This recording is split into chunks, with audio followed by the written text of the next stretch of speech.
전월세 계약을 맺은 뒤 30일 안에 계약 내용을 지자체에 알리는 주택임대차 신고. 2021년 6월부터 시행 3년이 지났지만 여전히 익숙지 않습니다.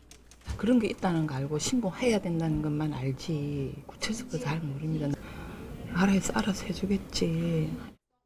확정일자와 별도로 신고를 해야 한다는 생각에 번거로움을 느끼거나 확정일자만 받으면 임대차 신고가 자동으로 된다는 오해도 적지 않습니다.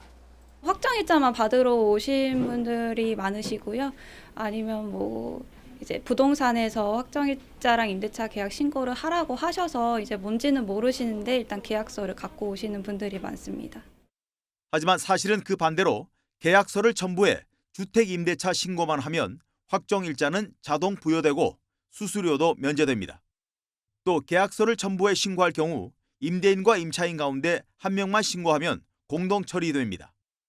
더욱이 오는 7월부터는 이 휴대폰으로도 더 손쉽게 임대차 신고를 할 수 있게 되는데 이 임대차 신고는 전세 사기 예방 등 사회 안전망 구축에도 중요한 역할을 합니다. 신고된 임대차 실거래가는 국토부 포털과 부동산 앱 등을 통해 일반에 공개돼 터무니없는 액수의 전세금 계약 피해를 막아주는 가이드라인 역할을 합니다. 또 보증금 반환 거부 등 문제를 일으킨 다가구 주택 임대인의 정보를 수사기관이 쉽게 파악할 수 있어 다른 임차인의 잠재적 피해를 예방하는 기능도 있습니다. 올해부터는 부동산 중개업자 신원도 기입 항목에 추가됐습니다.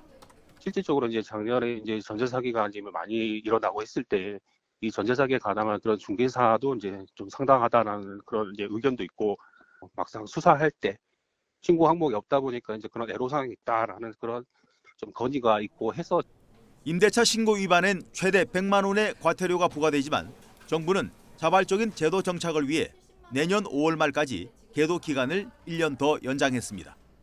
YTN 김기봉입니다.